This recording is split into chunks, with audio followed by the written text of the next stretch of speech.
This is The Weekly on ClickOrlando.com with Justin Warmoth. Good morning, I'm Justin Warmoth, and this morning we're joined by News 6 political expert, UCF history professor, Dr. Jim Clark. And Dr. Clark, it's been a minute since we have had sort of a discussion that we kind of touch on so many different things and what is happening when it comes to Florida politics. So I thought it would be fitting to have you in. We just finished a legislative session a few weeks ago. And I think this is the time where folks and really lawmakers start to sift through the budget, what got through, what didn't get through, and what still needs to be addressed. So what sticks out to you? I think that we're going to look back on the first session, the main one, as kind of the fun one, where they had all this money to play with. State employees got a big pay raise. There was money for colleges, all these kinds of things. Now they have to come back and tackle some really tough issues involving property insurance and condos. What's the main point when it comes to property insurance in the state, and what do they need to figure out for homeowners and the insurance agencies as well? Yeah, insurance companies are making it tougher and tougher to get insurance. They're worried about hurricanes and rising sea levels and things like that. And so premiums are going up. Homeowners are having to scramble to get insurance in some cases. And so this has become a statewide problem that somehow the legislature needs to address, but there are no easy fixes. No, and this is in light of what happened in Surfside, correct? That's part of it, It's part of it, okay. Yes, but insurance companies now are cracking down. They're actually going to your home. Before they would take your word that your roof was in good shape. Now they're going to your home and making sure your roof is in good shape. So that's something that they need to be addressing in a special session. Sounds like that's going to happen. Another special session that needs to happen is to finalize these congressional seats, the redrawn congressional seats, because that is something that Florida still hasn't done. One of only a handful of states that still need to get that done. And a lot of candidates, in the meantime, who might be eyeing a potential run at a district are in limbo because they don't know what that district looks like. Yeah, remember this date. June 16th is the filing deadline. So here we are, only a few months away from the deadline, and we have no idea what's going to happen. This has been a strange case. The Senate advanced a plan which was would have helped Republicans. They would have gained a seat, the new district we get under the census, and everybody would have been happy. Even the Democrats said, this is fair. The House came along with one that was a little bit more radical, but with some tuning would have been okay. And then Governor DeSantis got into it, and the governor has never really gotten into this before. And he came up with a plan that would probably give the Republicans 3 or 4 seats in addition to the majority they already have. But now it's headed to the courts, and it could turn out like 10 years ago when the courts took over and had a neutral party draw the lines, which is the last thing the Republicans want. So this could turn out to be a disaster for the Republicans. Interesting, and I think it's created a little bit of a divide between like the speaker and some of the head honcho Republicans in the state and Governor DeSantis, because they're like, hey, this looks good to us. Why not just get this going, get the ball rolling so we can get candidates in place as well? I mean, it's just, again, it's going to go to the courts. Do you predict it coming down to a decision by a judge ultimately? It's going to be interesting to see, because there are two, of course, paths. You can go federal, which people have already done. Suits have already been filed in federal court, but also the state Supreme Court can also weigh in on this and then go to the federal court. So there are several paths this can take, and it's going to be interesting to see what the state Supreme Court does. When Governor DeSantis asked them for an advisory opinion, they said no. And remember, Florida has a constitutional amendment requiring fair districts. So Governor DeSantis may lose on this. Which was established after the debacle in 2010. Exactly. Something else that will be heading to courts, abortion restrictions, something that the legislature passed and approved, and that will limit abortions to 15 weeks. and the Don't Say Gay bill, which is also something that, again, there's a lot that's still up in the air while making headlines, but not officially official. Yeah, you know what I mean? These laws don't take effect until July, of course. Right. And I would expect that by July or so, the Supreme Court will have ruled on abortion. So the Florida law will probably become academic. And so the cases before the Supreme Court are involving Mississippi and Texas, and they are much more restrictive than the Florida one. So the court's going to decide pretty soon here which way to go. Got it. All right, so let's now talk about, I have some stuff written down.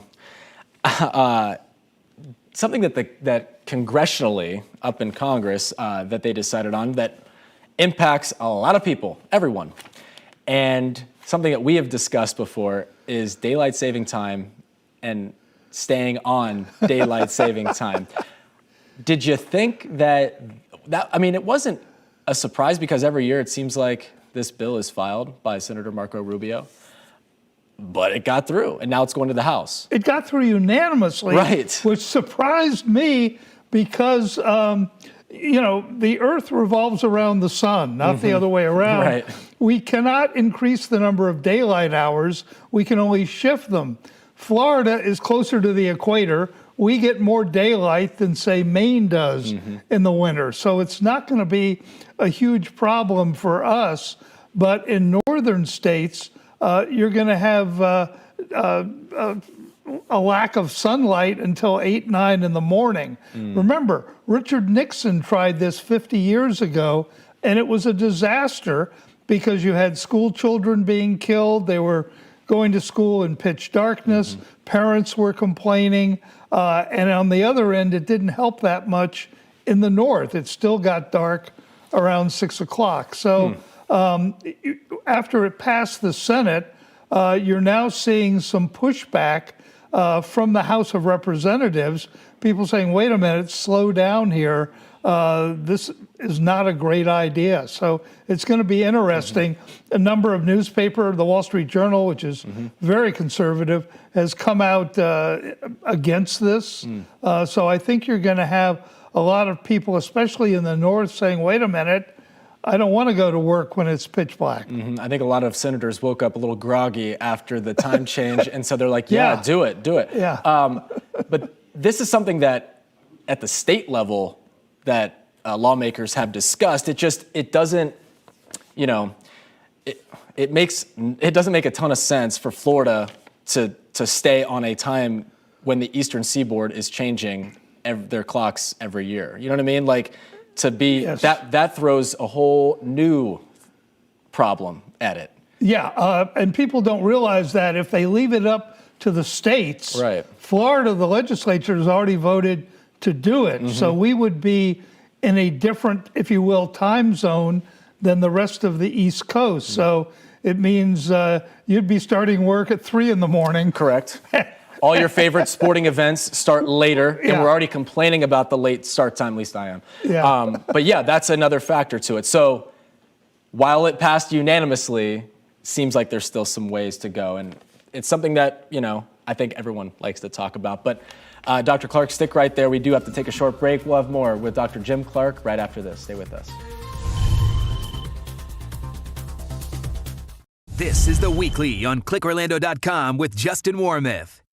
Welcome back. I'm Justin Warmoth, joined with Dr. Jim Clark, News 6 political expert and UCF history professor. So, Dr. Clark, as we touched on, some things were passed during legislative session, and it seems like right now, Governor DeSantis is a bit on the defensive when it comes to a number of different factors. Yeah, I think the gasoline tax, first of all, did not turn out the way he expected, and he's kind of getting left behind here.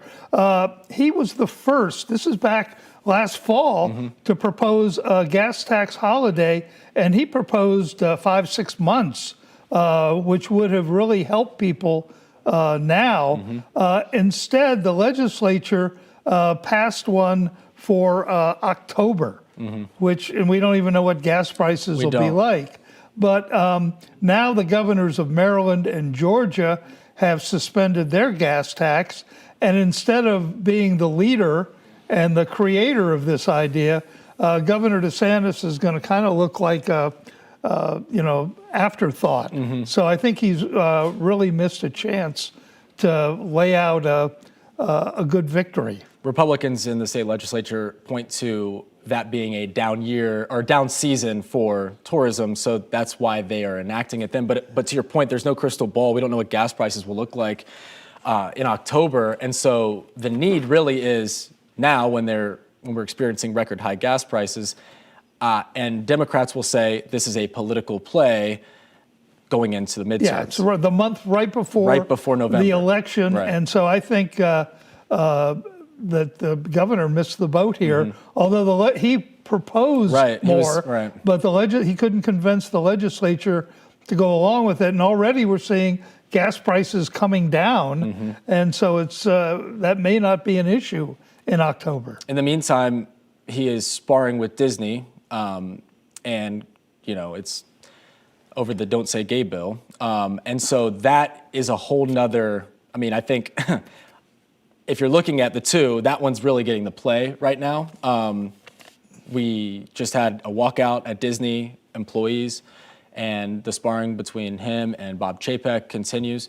How do you see that and the impacts that could have on his future? Yeah, I think that Governor DeSantis has been excellent at fighting what have become known as the culture wars, and really developing those to become a leading candidate for president after just a couple of years in office in the governorship.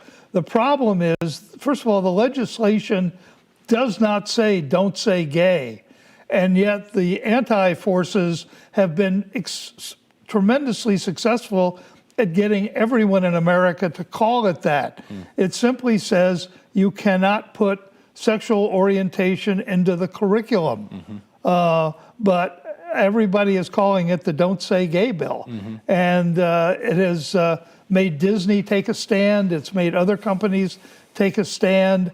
And it's, I think, kind of put him on the defensive. And it's certainly going to be something that the Democratic candidates running for governor will be hammering on as we get closer to November. I would imagine that's going to be one of them. Yeah. What other factors do you think, I mean, because it seems like his national profile on the rise. He's very popular among Republican voters. A lot of people like Florida and how we stayed open during the pandemic and didn't close and things like that. And so his popularity was really at record levels for him. And so it seemed like on the surface, whoever does come out of the Democratic primary, it's an uphill battle, and it would take certainly some, I'm not going to say a miracle, but it would take something to defeat him at this point. Yeah, it's probably as close to a miracle as you're going to get.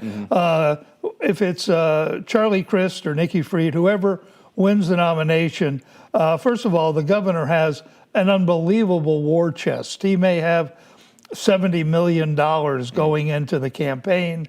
The National Democratic Party has already indicated that they don't see a lot of hope in Florida, and they're going to concentrate on other states where they think they have a better chance. So he's not going to get a lot of help from the National Party. Contributors are going to say, wait, we have a real shot here in Michigan or Maryland or some other state. Let's not waste our money in Florida. So I think that whoever gets the nomination is going to have a real uphill battle. That's the same goes for Val Demings running against Marco Rubio as well. I think that one really, as far as the money play and the support from the DNC, hurts her even more. Yeah, Rubio has faded in a sense as an enemy. 6 years ago, Democrats were lining up to give his opponent money, but he has not played as vocal a role and therefore is not as much of a target. And there again, there are other states where the Democrats see a chance of gaining a seat, Pennsylvania, Wisconsin. So any money they have, they're going to pour in there. You know, I interviewed Charlie Crist, Congressman Crist, last week, and I asked him about, obviously, one of his Achilles heels is switching parties. Of course, he was the Republican governor of the state of Florida, but from 2007 to 2011, then lost to Marco Rubio in the primary and switched parties in light of the Tea Party aftermath, I guess you could call it. And now he is a Democrat. Right. That obviously is going to possibly hurt him, but which race do you think it hurts him more in? Does it hurt him more in the primary, or do you think that would hurt him more in the general if he gets past the primary? I think it hurts him more in the general. I think he'll come out of the primary. I think he's been able to raise more money. Nikki Fried has had a tough time gaining traction. Her one big issue is marijuana, and that's how she got elected agriculture commissioner in an upset. And so I think if he wins, people have been seeing him for more than a decade now. Remember, he was attorney general before he was governor. So he has been around, as you point out. He's run as a Republican, a Democrat, and an independent. So I think he's covered every base. Before we go, we have not seen much. I mean, I know he's been around and he's been traveling and holding rallies, but former President Trump, do we expect to see him out and about or throwing his name around or rumors swirling about 24 anytime soon? Or is that something that he'll kind of keep close to his vest? I think, first of all, it's going to be interesting as the primaries come along and see how the candidates he's endorsed do in elections. In Ohio, his endorsement candidate is trailing. In Georgia, former Senator Perdue is trailing. And so if he is unable to get his people elected, people are going to look at him differently and say, hey, he doesn't have as much clout within the party as we thought. And other candidates, including our governor, Governor DeSantis, have been somewhat deferential to Trump, not attacking him. But these are ambitious politicians who would like to be president. And if they see an opening, I think they're going to take it. We will have to wait and see. All right, Dr. Clark, as always, it is a pleasure talking to you and getting the insight. And for Dr. Clark, I'm Justin Mormith. And for more information on the topics we discussed this morning, head over to clickorlando.com/weekly. Hope you have a great Sunday.